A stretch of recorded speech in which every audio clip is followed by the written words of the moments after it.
Hi, this is the Verifone Nurit 8020. It's a wireless operating terminal. Once you receive your terminal, there should be programming already in your terminal and set up for the wireless service so that you can operate right away.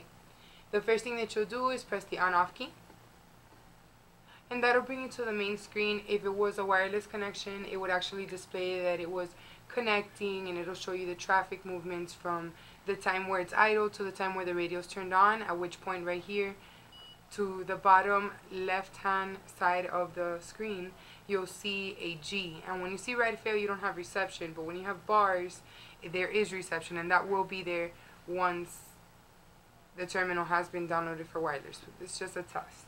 So if you wanted to process a credit transaction or a debit transaction starting from this main screen at credit sale account, you would just go ahead and swipe your card,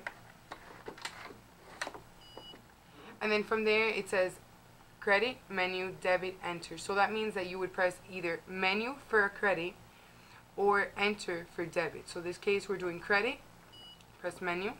This is a fraud control prompt, and it's asking you for the 4 last digits of the credit card that you are using. Most terminals do not have this. The only time that they do have it is upon request or depending on the setup of the account.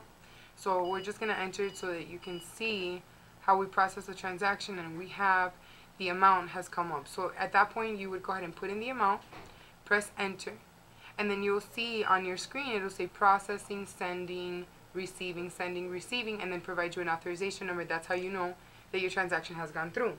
If you wanted to enter a card number because the magnetic strip was not being read, that's fine. You could just start from credit sale account, and then you would just key in the number, press enter, and follow the prompts to go ahead and process your transaction. We're back to the main screen. If we wanted to issue a refund, we would use these orange keys right here to the right of the machine. At credit sale account, you would look for return. So we're going to look for return, and at that point you would just go ahead and swipe your card, and you're always going to select credit even if it is a debit transaction.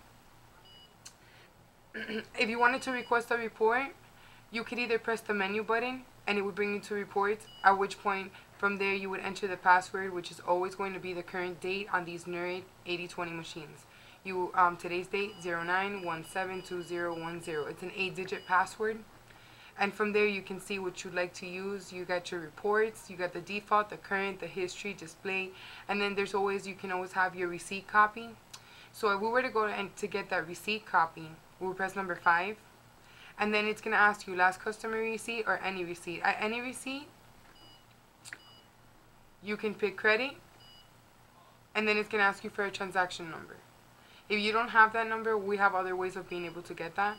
So we're going to get out to the main screen, and at the end of the day what you want to do is, if you want to batch out and you don't have auto batch on your terminal, you would press this blue F key right here, and you would select number 2 for batch, then you would select number 2 for the host that we use, and you would have closed batch for the end of the day. And these are the basic functions of the Nurit 8020.